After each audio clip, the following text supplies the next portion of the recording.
Hi friends, good evening to all.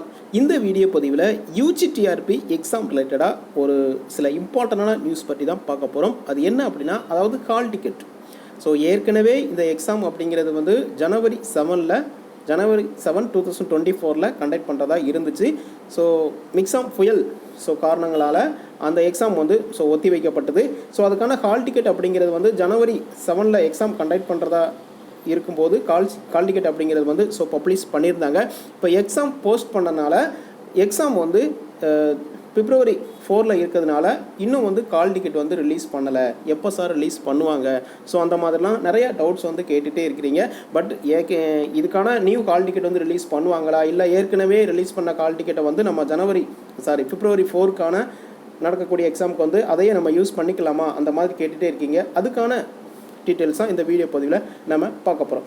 But அதுக்கு முன்னால் இப்போ எல்லாருமே ஃபைனல் ரிவிஷனில் ஃபோக்கஸ் பண்ணி படிச்சுட்டு இருப்பீங்க. இன்னும் நமக்கு இன்னும் இருக்கிற நாட்கள் அப்படின்னு பார்க்கும்போது ஒன்லி ஒரு 14 டேஸ் தான் இருக்குது. இந்த 14 டேஸில் நீங்கள் எந்த அளவுக்கு ஃபைனல் ரிவிஷனை நல்லா கான்சன்ட்ரேஷன் பண்ணி படிக்கிறீங்களோ அவங்க தான் வெற்றியாளர்களாக வர்றாங்களே தவிர, இந்த ஃபைனல் ரிவிஷனில் வந்து எனக்கு வந்து ரொம்ப பயமாக இருக்குது, நெகட்டிவ் தாட் வந்து அதிகமாக இருக்குது, எனக்கு படித்தது எல்லாமே மறந்துருச்சு, அப்போ எக்ஸாமில் வந்து என்னால் மார்க் வந்து ஸ்கோர் பண்ண முடியாதா அப்படின்லாம் மைண்ட் செட்டில் வந்து உங்களுக்கு இந்த டைமில் எல்லாருக்குமே ஒரு வரக்கூடிய விஷயந்தான். அதனால் அதை நினச்சி நீங்கள் யாருமே ஒரி பண்ணிக்க வேண்டாம். தன்னம்பிக்கையோட நீங்கள் எக்ஸாம் அந்த எக்ஸாம் ஹாலில் ஒரு 3 ஹவர்ஸ் நீங்கள் எந்த டைம் ஸ்பெண்ட் பண்ணி அந்த 3 ஹவர்ஸில் நீங்கள் எந்த அளவுக்கு உங்களோட படித்ததை அனலைஸ் பண்ணி ஒரு ஹாப்பியான மூமெண்ட்டோட நீங்கள் வந்து எக்ஸாம் அட்டன் பண்ணுறீங்களோ அவங்க தான் ஒரு நல்ல மார்க் எடுத்து வெற்றியாளர்களாக வராங்களே தவிர, நீங்கள் எந்தவித பய உணர்வும் இல்லாமல் நெகட்டிவ் தாட் இருந்துச்சு அப்படின்னா உங்களால் படித்த நல்லா தெரிஞ்ச கொஷின் கூட உங்களுக்கு ஆன்சர் பண்ண முடியாத ஒரு சிச்சுவேஷனுக்கு வந்து நீங்கள் தள்ளப்படுவீங்க. அதனால் எதையுமே நீங்கள் ஒரி பண்ணிக்காமல், நான் படிச்சிருக்கிறேன், என்னால் போஸ்டிங் வாங்க முடியும், 2024 கண்டிப்பாக போஸ்டிங் வாங்க முடியும் அப்படிங்கிற ஒரு தன்னம்பிக்கையோடு நீங்கள் வந்து இன்னும் இருக்கிற நாட்களை 100% நீங்கள் எஃபர்ட் போட்டு படிங்க. ஈஸியாக வந்து கிளியர் பண்ணிடலாம். பட் அதுக்காக தான் நம்ம வந்து ஃபைனல் ரிவிஷன், அதாவது மாடல் கொஷின் பேப்பர். ஏன்னா இனி வந்து நீங்கள் வந்து இது வரைக்கும் எல்லாமே நீங்கள் படிச்சிருக்கீங்க. ஏதோ ஒரு கொஷினை பார்க்கும்போது இதுவா அப்படிங்கிற கன்ஃபியூஷன் வந்து இருக்கவே கூடாது. பட் அப்படி இருந்துச்சு அப்படின்னா நீங்கள் தெரிஞ்ச நல்லா படித்த கொஷின் கூட உங்களால் ஆன்சர் அப்படிங்கிறது வந்து பண்ண முடியாத ஒரு சிச்சுவேஷன் வந்து வரும். பட் அதுக்காக தான் நம்ம ஃபைனல் ரிவிஷன், அதாவது கொஷின் பேங்க் வந்து நம்ம வந்து எல்லாருக்குமே கொடுத்துட்ருக்குறோம். அது டோட்டலாக பார்த்தீங்க அப்படின்னா 15 டெஸ்ட் வரும். அந்த 15 டெஸ்ட்லேயுமே ஒரு கொஷின் பேப்பரில் 150 கொஷின்ஸ் இருக்கும். ரொம்பவே யூஸ்ஃபுல்லாக இருக்கும். ஒரு நாளைக்கு ஒரு கொஷின் பேப்பரை நீங்கள் நல்லா அனலைஸ் பண்ணி நீங்கள் வந்து ஒர்க் அவுட் பண்ணி பார்த்தீங்க அப்படின்னாலே உங்களுக்கு ரொம்பவே யூஸ்ஃபுல்லாக இருக்கும். இது ஃபைனல் ரிவிஷன். ஏன்னா இருக்குது 14 டேஸ் தான் அதுக்கு இருக்குது. இனிமேல் புதுசாக நீங்கள் எதுவுமே படிக்க வேண்டாம். படித்தது நல்லா ரிவைஸ் பண்ணுங்கள். நிறைய மாடல் கொஷின் பேப்பர் வந்து போட்டு பாருங்கள். அப்போ தான் உங்களுக்கு வந்து இப்படிலாம் கொஷின்ஸ் கேட்குறாங்களா, அப்போ இந்த மாதிரி கொஷின்ஸ் கேட்டால் இந்த மாதிரி தான் ஆன்சர் வந்து நம்ம சூஸ் பண்ணணும் அப்படிங்கிற உங்களுக்கு வந்து ஒரு நல்ல ஐடியா அப்படிங்கிறது வந்து கிடைக்கும். பட் அதுக்காக தான் நம்ம வந்து ஃபைனல் ரிவிஷன் கொஷின் பேங்க் வந்து நம்ம வந்து பண்ணிகிட்டு இருக்கிறோம். பட் அதுக்கான அந்த PDF வந்து டுடே மட்டும்தான் அவைலபிளாக இருக்கும். ஆல்ரெடி நம்ம வந்து 1 வீக்காக வந்து டேட் வந்து கொடுத்துருந்தோம். டுடே வந்து லாஸ்ட் டேட். 20/1/2024 மட்டும் வரைக்கும் தான் இந்த டுடே ஒன்லி தான் அந்த, அதாவது 15 டெஸ்ட்டுக்கான கொஷின் பேங்க் வந்து ஃபைனல் ரிவிஷன் கொஷின் பேங்க் வந்து அவைலபிளாக இருக்கும். வில்லிங்காக இருக்கிறவங்க 15 கொஷின் பேப்பர் அப்படின்னு பார்க்கும்போது 2250 கொஸ்டின்ஸ் வந்து இருக்கும். ப்ளஸ் கீ ஆன்சர் வந்து செப்பரேட்டாக இருக்கும். கீ ஆன்சருமே இருக்கும். நீங்கள் வந்து ஒரு நாளைக்கு ஒரு கொஷின் பேப்பர் நீங்கள் நல்லா அனலைஸ் பண்ணி படித்தாலே நீங்கள் படித்ததை எல்லாமே நீங்கள் வந்து ஃபைனல் ரிவிஷன் ஃபோக்கஸ் பண்ண ஒரு ஐடியா அப்படிங்கிறது வந்து கிடைக்கும். ரொம்பவே யூஸ்ஃபுல்லாக இருக்கும். எல்லா கொஷின்ஸுமே வெரி இம்பார்ட்டண்டான கொஷின்ஸாக தான் இருக்கும். ஃபைனல் ரிவிஷனுக்கு ரொம்பவே யூஸ்ஃபுல்லாக இருக்கும். இதுக்கான டீட்டெயில்ஸ் எல்லாமே இந்த வீடியோட டிஸ்கிரிப்ஷனில் இருக்குது. அதை ஃபாலோ பண்ணி வில்லிங்காக இருக்கிறவங்க நீங்கள் பர்ச்சேஸ் பண்ணிக்கலாம். ஃபைனல் ரிவிஷனுக்கு ரொம்பவே யூஸ்ஃபுல்லாக இருக்கும். ஓகே, இப்போது இந்த ஹால் டிக்கெட், அதாவது பிப்ரவரி 4 வந்து பிப்ரவரி 4 எக்ஸாம் வந்து கண்டக்ட் பண்ண போகிறாங்க. அது ஹால் டிக்கெட் வந்து நியூ ஹால் டிக்கெட் பப்ளிஷ் பண்ணுவாங்களா, இல்லை ஆல்ரெடி பப்ளிஷ் பண்ண அந்த ஜனவரி 7 நடக்க இருந்த அந்த டைமில் பப்ளிஷ் பண்ண ஹால் டிக்கெட்டை நம்ம யூஸ் பண்ணிக்கலாமா அப்படின்னா கண்டிப்பாக இதுக்கு எந்தவித இந்த பிப்ரவரி 4 நடக்கக்கூடிய எக்ஸாமுக்கு நியூ ஹால் டிக்கெட் எதுவுமே பப்ளிஷ் பண்ண போகிறதில்ல. ஆல்ரெடி ஏற்கனவே ஜனவரி 7க்கான ஹால் டிக்கெட் அப்படிங்கிறது வந்து அந்த எக்ஸாமை நோக்கி பப்ளிஷ் பண்ணியிருந்தாங்க. அதே ஹால் டிக்கெட்டை தான் இந்த பிப்ரவரி 4 நடக்கக்கூடிய எக்ஸாமுக்கு நீங்கள் வந்து யூஸ் பண்ணிக்கலாம் அப்படின்னு ஸோ டிஆர்பி போர்ட்லேருந்து அதாவது ஒரு ப்ரெஸ் நியூஸில் வந்து சொல்லியிருந்தாங்க. ஸோ அதனால் இனி ஹால் டிக்கெட் வருமா வராதா, அதாவது நாட்கள் கம்மியாக தான் இருக்குது, இன்னுமே ஹால் டிக்கெட் வந்து பப்ளிஷ் பண்ணலை, எக்ஸாம் வந்து போஸ்ட்போன் ஆகுமோ அப்படின்லாம் கேட்குறீங்க. தயவுசெய்து அந்த மாதிரி எண்ணத்தை இருந்துச்சு அப்படின்னா தூக்கி போட்டுருங்க. உங்களோட இலக்கு அப்படிங்கிறது 2024 கவர்மெண்ட் டீச்சராக போஸ்டிங் வாங்கணும். இன்னும் இருக்கிறது இன்னும் 14 days தான் இருக்குது. இந்த 14 daysல எந்தவித நெகட்டிவ் தாட் இல்லாமல் யார் என்ன சொன்னாலும் காதில் வாங்கிக்காமல் உங்களோட ஒரே ஒரு இலக்கு அப்படிங்கிறது 2024 கவர்மெண்ட் டீச்சராக போஸ்டிங் வாங்கணும். அதை மட்டும்தான் உங்களோட மைண்ட் செட்டில் இருக்கணுமே தவிர வேறு எந்தவித நெகட்டிவ் தாட்டுமே உங்களோட மைண்ட் செட்டில் இருக்கக்கூடாது. ஸோ அதனால் அதே ஹால் டிக்கெட்டை வந்து நீங்கள் யூஸ் பண்ணிக்கலாம்.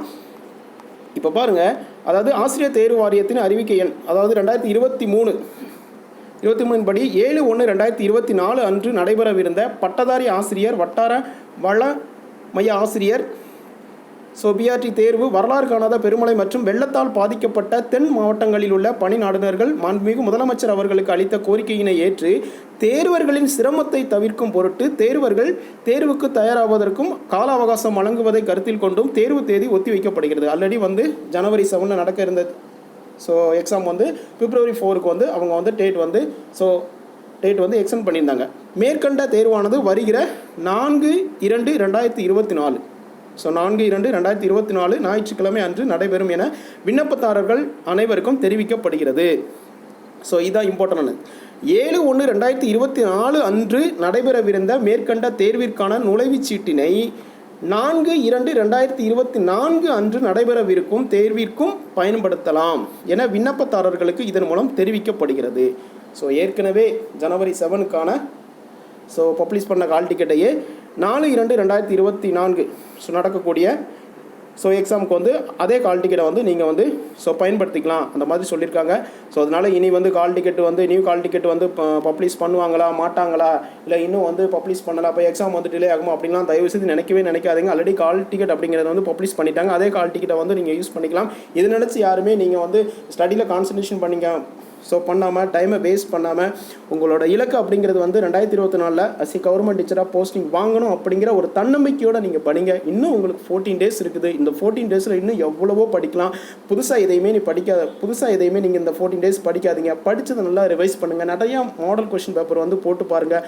அப்போ தான் நீங்கள் எக்ஸாம் காலில் இருக்கும்போது 4 ஆப்ஷனை பார்க்கும்போது இதுவாக கன்ஃபியூஷன் அப்படிங்கிறது வந்து இருக்காது. நீங்கள் எந்த ஒரு கொஷின் பேப்பருமே நீங்கள் பார்க்காம டேரெக்டாக நீங்கள் வந்து February 4 அந்த கொஷின் பேப்பரை பார்க்கும்போது நிறைய கன்ஃபியூஷன் ஆகும். நல்லா தெரிஞ்ச கொஷின் கூட உங்களால் ஆன்சர் பண்ண முடியாத ஒரு சிச்சுவேஷனுக்கு வந்து நீங்கள் தள்ளப்படுவீங்க. ஏன்னா அப்படி ப்ராக்டிஸ் பண்ணாமல் போனீங்க அப்படின்னா 4 ஆப்ஷனுமே உங்களுக்கு ஆன்சராக தான் தெரியும். எந்த ஆப்ஷனை வந்து ஆன்சராக சூஸ் பண்ணணும் அப்படிங்கிற ஒரு கன்ஃபியூஷனாகவே இருக்கும். அப்படி கன்ஃபியூஷனாக இருந்துச்சு அப்படின்னா நல்லா தெரிஞ்ச கொஸ்டினுக்கும் ஆன்சர் பண்ண முடியாது. மார்க் அப்படிங்கிறது வந்து அதிக அளவில் வந்து ஸ்கோர் பண்ண முடியாது. ஏன்னா இது ஒரு நல்ல ஆப்பர்ச்சுனிட்டி. அதாவது போட்டியாளர்கள் அப்படின்னு பார்க்கும்போது ரொம்ப கம்மி தான். அதாவது அப்ளைங் கேண்டிடேட்ஸ் அப்படின்னு பார்த்தீங்க அப்படின்னா 41,478 பேர் தான் அப்ளை பண்ணியிருக்காங்க. அதில் வந்து இந்த அப்ளை பண்ண எல்லாருமே எக்ஸாம் வந்து 100% அட்டன் பண்ணுவாங்களா அப்படிங்கிறது வந்து சொல்ல முடியாது. ஏன்னா நிறைய ஆப்ஷன்டிஸ் அப்படிங்கிறது வந்து வரலாம். ஏன்னா எல்லாருமே வந்து 100% எஃபர்ட் போட்டுப்பாங்களா அப்படிங்கிறதும் சொல்ல முடியாது. ஏன்னா காம்படிஷன் அப்படின்னு பார்க்கும்போது ரொம்ப கம்மியாக தான் இருக்கும். போட்டியாளர்கள் ரொம்ப கம்மியாக தான் இருக்கும். கட் ஆஃப் மார்க் அப்படின்னு பார்க்கும்போது உங்களுக்கு வந்து நீங்கள் வந்து மேக்ஸிமம் வந்து ஒரு 120+ நீங்கள் எடுத்துட்டீங்க அப்படின்னா உங்களோட ஆசிரியர் கனவு அப்படிங்கிறது வந்து சேஃப் ஆகிடும். ஏன்னா கட் ஆஃப் மார்க் வந்து அதுக்கு மேலே வருமா அப்படின்னா ஏன்னா அதோட கொஷினோட டஃப்னஸ் லெவலை பொறுத்து. ஏன்னா சப்ஜெக்ட் வைஸ் வந்து கொஷினோட டஃப்னஸ் லெவல் எப்படி இருக்குது அப்படிங்கிற சப்ஜெக்ட் வைஸ் வந்து கட் ஆஃப் மார்க் வந்து கம்மியாகிறதுக்கு பாசிபிலிட்டி வந்து அதிகமாகவே இருக்குது. அதனால் அதை நீங்கள் 120 எடுத்துட்டீங்க அப்படின்னா சேஃப் ஆகிடும். நீங்கள் எதையுமே வந்து நீங்கள் வந்து அதாவது கட் ஆஃப் வைஸ் நம்ம மார்க்கு நம்ம வருவோமா வரமாட்டோமா அப்படிங்கிற ஒரு நெகட்டிவ் தாட் எதுவுமே இருக்க வேண்டாம். உங்களுக்கு சேஃப் அப்படிங்கிறது வந்து 120 எடுத்துட்டிங்கன்னா நீங்கள் வந்து உங்களோட லைஃப் அப்படிங்கிறது வந்து சேஃப் ஆகிடும். நீங்கள் வேறு எதை நினச்சும் ஒரி பண்ணிக்க வேண்டாம். தென் அது கீழே கட் ஆஃப் மார்க் வந்து கம்மியாகிறதுக்கும் பாசிபிலிட்டி இருக்குது. அது வந்து கொஷினோட டஃப்னஸ் லெவலை பொறுத்து தான் உங்கள் கட் ஆஃப் மார்க் அப்படிங்கிறது வந்து ஃபேஸ் பண்ணுவாங்க. இது ஒரு நல்ல ஆப்பர்ச்சுனிட்டி. கம்மியான போட்டியாளர்களை தான் இருக்கிறாங்க. ஏன்னா வேக்கன்சியும் உங்களுக்கு வந்து அதிகமாக தான் இருக்குது. ஏன்னா அடுத்தடுத்த இயரில் பார்த்தீங்க அப்படின்னா இந்த அளவு வேக்கன்சி வருமா அப்படிங்கிறது ஒரு கொஷின் மார்க் தான். கண்டிப்பாக வரவே வராது. இதுதான் இந்த ஃபஸ்ட் டைம் அப்படிங்கிறது வந்து நியமன தேர்வு அப்படிங்கிறது வந்து ஒரு 10 இயர்ஸ்க்கு அப்புறமா வந்து எந்தவித போஸ்டிங்குமே இல்லாமல் 10 இயர்ஸ்க்கு அப்புறமா வந்து போஸ்டிங் வந்து போட போகிறாங்க. அப்படி இருக்கும்போது இந்த இதுலேயே இன்னும் கூட ஆஃப்டர் எக்ஸாமுக்கு அப்புறம் கூட வேக்கன்சி இன்க்ரீஸ் ஸோ பண்ணாலும் ஆச்சரியப்படுறதுக்கு எதுவுமே இல்லை. ஸோ பண்ணாலும் பண்ணலாம். ஸோ அப்படி இருக்கும்போது இந்த டைமை நீங்கள் மிஸ் பண்ணாமல் நல்லா ஹார்ட் ஒர்க் பண்ணி படிங்க. இருக்கக்கூடிய நாட்களை ஒரு பயனுள்ள நாட்களாக நீங்கள் யூஸ் பண்ணீங்க அப்படின்னா கண்டிப்பாக சக்ஸஸ் பண்ண முடியும். ஏன்னா உங்களால் முடியலை அப்படின்னா இந்த எக்ஸாமை எழுத போகிற யாராலையுமே முடியாது. ஸோ 41,478 பேரும் இதே மைண்ட் செட்டில் தான் இருப்பாங்க. என்னால் முடியுமா முடியாதா, எனக்கு வந்து லாஸ்ட் டைமில் பார்த்தீங்க அப்படின்னா இவ்வளோ போர்ஷன் இருக்குது, நான் அந்த போர்ஷன் வந்து சரியாக வந்து ரிவைஸ் பண்ணலை, என்னால் மார்க் ஸ்கோர் பண்ண முடியுமா, எல்லாருமே நான் அதாவது 5 வருஷம் படிக்கிறாங்க, 6 வருஷம் படிக்கிறாங்க, 7 வருஷம் படிக்கிறாங்க, 2 வருஷம் படிக்கிறாங்க, நான் இந்த ஒரு 6 மந்த் தான் படிக்கிறேன், என்னால் முடியுமா அப்படின்னா கண்டிப்பாக முடியும். அதாவது 3 மந்த்தில் ஒரு கான்ஃபிடென்ட்டோட ஒரு தன்னம்பிக்கையோட 3 மந்த்தில் படித்து போஸ்டிங் வாங்கினவங்கலாம் நிறையா டீச்சர்ஸ் வந்து இருக்கிறாங்க. ஸோ அதாவது அதை நினச்சி யாருமே ஒரி பண்ணிக்க வேண்டாம். நீங்கள் கான்ஃபிடென்ட்டோட தன்னம்பிக்கையோட என்னால் முடியும் அப்படிங்கிற ஒரு கான்ஃபிடென்ட்டோட நீங்கள் படிச்சிங்க அப்படின்னா, அதாவது இந்த டைமில் செல்ஃப் கான்ஃபிடென்ட் லெவலை மட்டும் நீங்கள் வந்து டவுன் ஆக விடாமல் ஒரு தன்னம்பிக்கையோட ஒரு ஃபைனல் ரிவிஷனில் ஃபோக்கஸ் பண்ணி படிங்க. 2024 அஸ் ஏ கவர்மெண்ட் டீச்சராக கண்டிப்பாக எல்லாருமே போஸ்டிங் வாங்குவீங்க. அதுக்கு வியாஸ் அகாடமியின் சார்பாக வாழ்த்துக்களை தெரிவிச்சுக்கிறோம். ஃபைனல் ரிவிஷன் கொஸ்டின் பேங்க் அப்படிங்கிறது வந்து ஸோ டுடே மட்டும்தான் அவைலபிளாக இருக்கும். ஸோ அதுக்கான டீட்டெயில்ஸ் எல்லாமே இந்த வீடியோட டிஸ்கிரிப்ஷன் இருக்குது, அதை ஃபாலோ பண்ணி நீங்கள் பர்ச்சேஸ் பண்ணிக்கலாம். So very important Tamil eligibility test. ஏன்னா தமிழ் எலிஜிபிள் அப்படிங்கிறது வந்து உங்களுக்கு வந்து கம்பல்சரி நீங்கள் வந்து அதில் எலிஜிபிள் ஆனால் மட்டும்தான் உங்களோட ஸ்கோர் பேப்பரை வந்து வேல்யூ பண்ணுவாங்க. பட் ஏன்னா அந்த பிஓ எக்ஸாமில் பார்த்தீங்கன்னா நிறைய பேர் வந்து ஸோ ஃபெயில் ஆகிட்டாங்க. அவங்க வந்து ஸ்கோர் பேப்பரில் வந்து நல்ல மார்க் எடுத்துமே அவங்களோட ரிசல்ட் அப்படிங்கிறது வந்து ஸோ பப்ளிஷ் பண்ணலை. அதனால தமிழ் எலிஜிபிள் டெஸ்ட்டுக்கும் இந்த ஃபைனல் டைமில் வந்து ரொம்ப கேர்லெஸ்ஸாக விட வேண்டாம். அதுக்கும் கொஞ்சம் இம்பார்ட்டன்ட் கொடுத்து படிங்க. அப்போ தான் வந்து போஸ்டிங் அப்படிங்கிறது வந்து ஈஸியாக வாங்க முடியும். ஸோ எல்லாருமே இந்த 2024 அஸ் ஏ கவர்மெண்ட் டீச்சராக போஸ்டிங் வாங்கணும். அதுக்கு மீண்டும் ஒரு முறை வியாஸ் அகாடமி சார்பாக வாழ்த்துக்களை தெரிவிச்சிடும். Okay friends, thank you.